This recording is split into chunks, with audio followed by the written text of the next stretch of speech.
Hi friends, welcome back to our channel. నేను మీ కల్పన. ఈరోజు మన రెసిపీ వచ్చేసి మిరియాల రసం. ఈ మిరియాల రసాన్ని వర్షాకాలంలో తీసుకోవడం వల్ల ఈ సీజన్లో వచ్చే గొంతు నొప్పి, దగ్గు, జలుబు నుంచి తక్షణ ఉపశమనం లభిస్తుంది.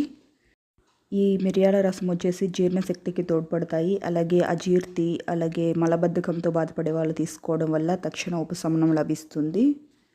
ఇంకెందుకు ఆలస్యం, ఇన్ని రకాల ఆరోగ్య ప్రయోజనాలు ఉన్న ఈ మిరియాల రసాన్ని ఎలా రెడీ చేసుకోవాలో చూసేద్దాం. ఈ రసం రెడీ చేసుకోవడానికి ముందుగానే మనము టమాటాలు అలాగే చింతపండుని బాయిల్ చేసేసి తీసుకోవాలి. ఒక 4 చిన్న సైజు టమాటాలు అలాగే కొద్దిగా చింతపండును కానీ వేసుకొని దీంట్లో సరిపడా వాటర్ని వేసుకొని కుక్కర్కి క్యాప్ పెట్టేసి ఒక 5 విజిల్స్ వచ్చే వరకు ఉడికించేసి తీసుకోండి. నేను వచ్చేసి ఇవి ఉడికించేసి తీసుకుంటున్నాను కదా, మీరు కావాలైతే పచ్చివి అయినా అంటే చింతపండు నానబెట్టేసి టమాటాని చేత్తోనే మ్యాష్ చేసేసి అయినా తీసుకోవచ్చు.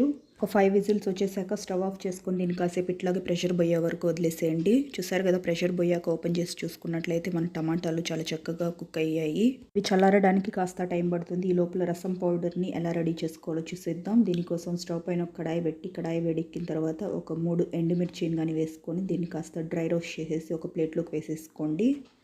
ఇప్పుడు ఇందులోనే ఒక 1/2 కప్పు వరకు జీలకర్రని కానీ వేసుకొని జీలకర్ర కాస్త కలర్ చేంజ్ అయ్యే వరకు ఫ్రై అవ్వనివ్వండి.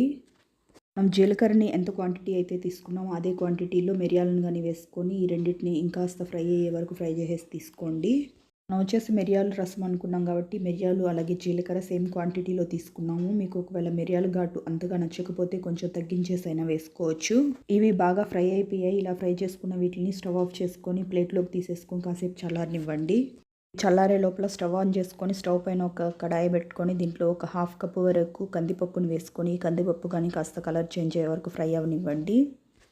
మీకు కావాలైతే ఈ రసం పౌడర్ని కొంచెం ఎక్కువ క్వాంటిటీలో రెడీ చేసుకొని ఎయిర్ టైట్ కంటైనర్లో స్టోర్ చేసుకొని ఫ్రిడ్జ్లో కానీ బయట పెట్టినా కానీ 1 మంత్ వరకు స్టోర్ ఉంటుంది. అదే ఫ్రిడ్జ్లో అయితే 2-3 మంత్స్ హ్యాపీగా స్టోర్ చేసుకొని మీకు ఎప్పుడు కావాలంటే అప్పుడు రసాన్ని రెడీ చేసేసుకోవచ్చు. కానీ ఎప్పుడైనా సరే వెంటనే రసం పౌడర్ని ప్రిపేర్ చేసి రసంని రెడీ చేసుకున్నారంటే ఆ టేస్ట్ వేరుగా ఉంటుంది.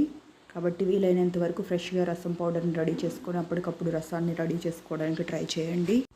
ఈ కందిపప్పు కానీ బాగా ఫ్రై అయిపోయింది. ప్లేట్లో వేసుకొని దీన్ని కానీ కాసేపు చల్లారనివ్వండి. ఈ రెండు బాగా చల్లారిపోయాయి. ఇప్పుడు వీటిని మిక్సీ జార్లోకి వేసుకొని ఫైన్ పౌడర్ లాగా రెడీ చేసేసి తీసుకుందాం.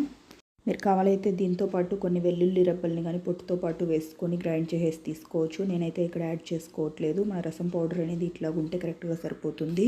ముందుగా బాయిల్ చేసి పెట్టుకున్న ఈ రసం మిక్చర్లోకి కొద్దిగా కొత్తిమీర, కొంచెం కరివేపాకు, కచ్చాపచ్చగా పొట్టుతో పాటు దంచిపెట్టుకున్న కొన్ని వెల్లుల్లి రెబ్బలు, అలాగే ఒక 3 స్పూన్ల వరకు మనం గ్రైండ్ చేసి పెట్టుకున్న రసం పౌడర్ని వేసుకుందాం. మనం ఇక్కడ చేసుకుంటున్న రసం క్వాంటిటీకి ఈ 3 స్పూన్లు అనేది కరెక్ట్గా సరిపోతుంది. మీకు ఇంకాస్త ఘాటుగా కావాలంటే ఇంకొక స్పూన్ ఎక్స్ట్రాగా యాడ్ చేసుకోవచ్చు. అలాగే రుచికి సరిపడా సాల్ట్ని కానీ వేసుకొని ఇక్కడ వీడియోలో చూపిస్తున్న విధంగా చేత్తో బాగా మ్యాష్ చేసేసి తీసుకోండి.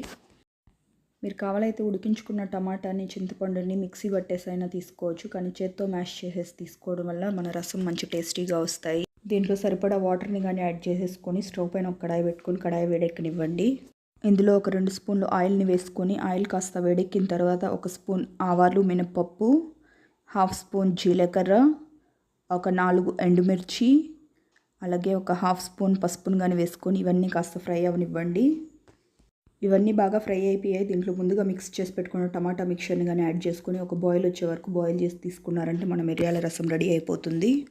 చూసారు కదా, ఈ రసం బాగా బాయిల్ అయిపోయాయి. ఇలా బాయిల్ చేసుకున్న ఈ రసాన్ని మీరు కావాలైతే ఇట్లాగే బౌల్లో వేసుకొని సూప్ లాగా తాగేయచ్చు. లేదంటే వేడివేడి అన్నం తీసుకొని దాంట్లో యాడ్ చేసుకొని అయినా ఈ రసంని ఎంజాయ్ చేయొచ్చు. ఇంకెందుకు ఆలస్యం, మీ ఇంట్లో కానీ ఎవరికైనా గొంతు నొప్పి, దగ్గు, జలుబు లాంటి ప్రాబ్లమ్స్ ఏమైనా ఉన్నట్లయితే ఈ రసాన్ని రెడీ చేసి వాళ్ళకి సూప్ లాగా తాగించండి. వెంటనే రిలీఫ్ ఉంటుంది.